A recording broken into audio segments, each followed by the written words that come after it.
Hi, it's Amy, and I'm here with a review slash discussion of Simone de Beauvoir's America Day by Day. And this is her travel memoir of her trip through the United States of America in 1947. She spent many months in the United States. She arrived in January of 1947 and didn't return home to Paris until late May of 1947. And certainly in those days, air travel wasn't nearly as easy as it is these days. She would have had to, fly from Europe to Newfoundland because that's where all the planes coming from Europe landed, because Newfoundland was sort of the closest point because planes could only fly so far to Newfoundland, and then get on a secondary plane or wait for her plane to refuel and go on to New York, which is where she landed. And she spent some time in New York. That was her first experience with the United States. Went on to spend some time up a little bit farther north, visiting Niagara Falls and Buffalo as well. She talks about spending some time in Buffalo, not very long. She goes west and south in the United States, spending some time in San Francisco, California, down to a couple of other places. She travels by bus at one point, and she just really spends, these months traveling and living in the United States, and going on a lecture tour of universities. And while she was there in the United States, she kept her journal, as she did her entire life. And the result was this book, America Day by Day, which she presented not long after her trip. And this is, of course, translated because she would have written in her native language, French. And where did the title page go? Carol Kosman is the translator here. We've got a foreword as well. And this is my first read through of America Day by Day. I've known of its existence. I had even started reading it a little bit at the start of the year, but it wasn't until the past couple of weeks that I dove back in and actually finished the book. And it was published in French in 1954, and it really is for the French audience. Although, I'm reading this in English, it wasn't intended. It wasn't intended for North American audience, for the American audience, or certainly for a Canadian audience. As far as Simone de Beauvoir is concerned, Canadians were completely off her radar. It was interesting to note, two references to Canada in this book. One where she talks about being back, in upstate New York, and visiting Chicago in April and May, right before she leaves again for France. She notes how things are green and not at all like they were when she first arrived in the winter, and how it reminds her less of the Canadian landscape. And then, of course, when she visits Niagara Falls, she does cross over to the Canadian side. And she visits Niagara Falls in February, which not the best time to be visiting the falls. It's going to be frozen, it's going to be icy, it could be snowing. It's certainly going to be frigid and unpleasant, and you're going to have the lake effect wind and snow blowing in on you. Certainly much nicer in the spring or the summer. But it was interesting to see those, mentions of my own country. But for the most part, she's heavily focused on examining and sort of interpreting what she's seeing in the United States for her French readers. And she says at one point, everybody warned me that I shouldn't comment on race at all, or the plight of the Black community in the United States. But she comments on that quite a bit because it's hard for her to avoid, and she wants to explain to her readers and her audience exactly what she saw and her experiences traveling through the southern states where segregation is very much in place. And she talks about, riding a bus and really wanting to speak to certain people, but realizing that because of the heavy segregation in the culture in which she's immersed herself, that the people she wants to speak to don't want to speak to her, and if she sits in the wrong place, she gets a glare, and even wanting to go and listen to jazz music in certain places and realizing, from the glare she's getting that. As a white woman, she's not exactly welcome there because her presence in some ways, would feel oppressive. Even if she's just interested in hearing this jazz music that she loves or experiencing this culture, things are so different from what she's used to in France that she can't interact in public spaces like cafes and nightclubs in the same way. And at the end, I think she sums it up well. She's not unkind in her observations on the United States, but she's not kind and permissive either. In fact, some of these things, if it was an American audience reading this at the time, they might even have been offended by some of her description and observations. At the end of the book on page 382, just as she's gone back to New York, and she describes, New York City as her favorite place in the entire country. She says it's the one place that somehow feels, less American than somewhere else in the country, just because of its diversity and its openness. But she also, assesses that to her, it's not nearly as open and multicultural, to use a term that she probably wouldn't have used, as multicultural as some of the great cities in Europe. And she's a little bit homesick for Paris, but she also admits that she's going to be missing these experiences she's had in the States. She says, "This country so often irritates me, and now I'm torn apart by leaving, or torn apart to be leaving. In the past few days, several people have asked, 'Do you like America?' And I've gotten into the habit of answering half and half or 50-50. This mathematical evaluation doesn't mean much. It only reflects my hesitations. Hardly a day has passed that I haven't been dazzled by America. Hardly a day that I haven't been disappointed. I don't know if I could be happy living here. I am sure I'll miss it passionately." And so there's some things that she really seems to love about the United States of America, and things that she's working on as interesting and good and enjoyable. And she's expressing this to her audience. Some of these things being, the landscape. She certainly arrives in the United States and North America with some sort of natural ideal of what she's expecting to see.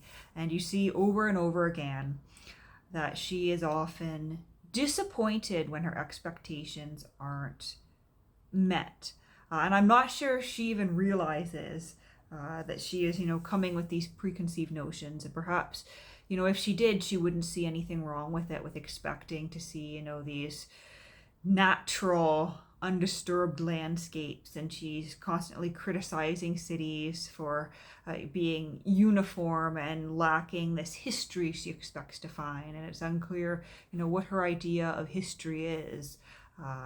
Because of course these are places and cultures that she's not familiar with. And she visits a couple of what she calls American Indian villages, and clearly they're places set up for tourists. They come in their rented car, or the buses pull up, and there's people from these villages who are out like in the town square they've put together, and they're doing their dances at certain set times, and they're selling arts and crafts. And she comments on this as not finding it authentic.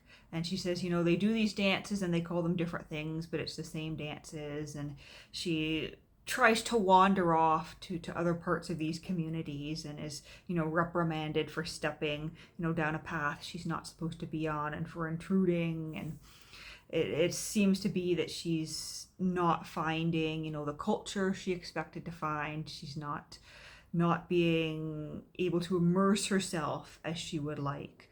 and whether she's acknowledging, that it's not her right to be immersed or not, it's hard to tell. But then other things like her trip to Niagara Falls and some of her experiences in certain cities, it's almost as though she's lamenting that there's too much civilization here. For example, when she's at Niagara Falls, she's lamenting how it would be, so much better if there wasn't all this industry around it, if it wasn't all built up. And she can imagine it, 100, 200 years ago, when it's this undisturbed nature.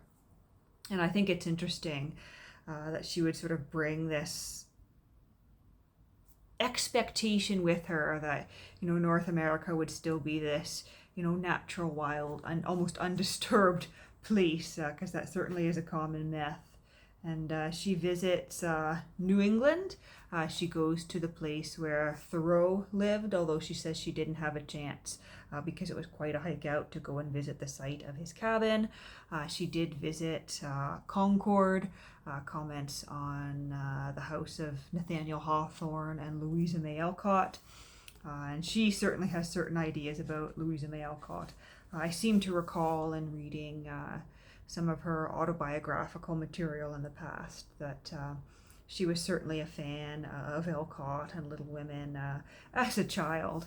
She says Nathaniel Hawthorne's houses, and one where Louisa May Alcott spent part of her childhood, dreaming of escape, crushed by the persuasive tyranny of her father, the clergyman, and bearing witness in her timid work to the limitations within which an American woman still managed to do something in those days. And then she comments that if you want to find a way into the difficult heart of America, it's in Concord that you'll find the key to open the first gate. And she really considers, Concord and this community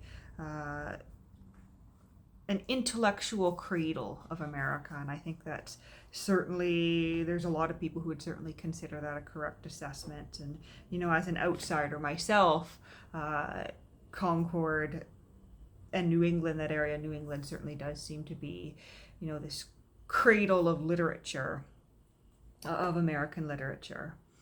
But as I said, it always seems as though she's looking for something that isn't there, be it something that she recognizes as, the intellectual culture that she's used to. When she's in New York, she kind of laments how there are no intellectual cafes or decent nightclubs where the music is real in a way that she has experienced elsewhere.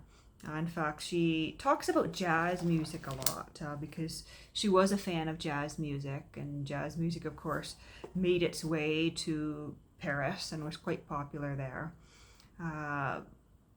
But she doesn't seem to find it, immersive enough for her, and she doesn't think that white Americans appreciate jazz music in the way they should. And she talks about how music seems to invade every space of American life.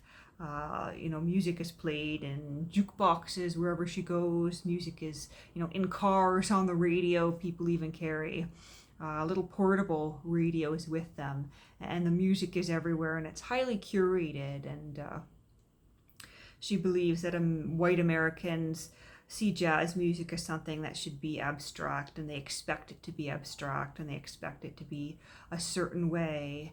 And I don't understand enough about jazz music to understand what she's getting at, but it's just interesting, the sort of things that she comments on. And certainly meant for a French audience. I think, if an American audience had been reading this book at the time, they would have been probably highly offended by some of her observations.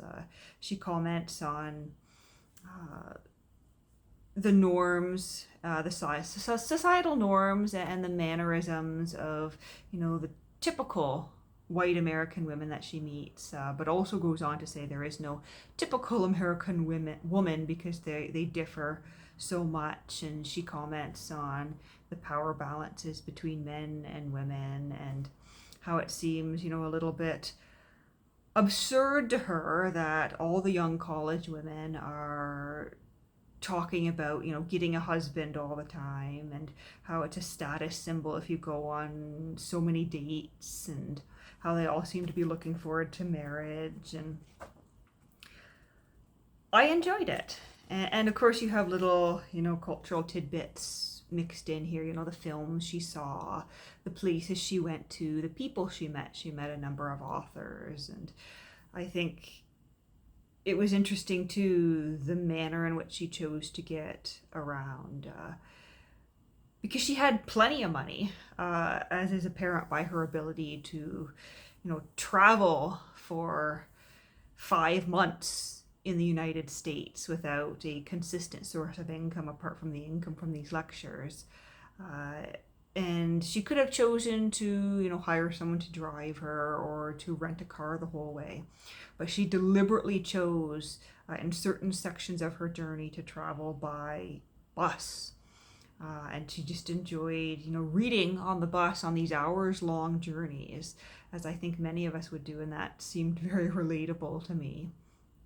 And I just think it's a great travel memoir. There's certainly things that I think are incorrect assumptions, and we're seeing her own preconceived notions, brought to her observations. But, as a travel diary, it was extremely interesting, and I think it gives an interesting snapshot too of one perspective on what the United States was like in the year 1947. So that's that. Happy to have read it. Definitely something I would recommend, as long as you're not offended too easily, because there's certainly, some comments she makes that would be offensive to someone with a delicate perspective.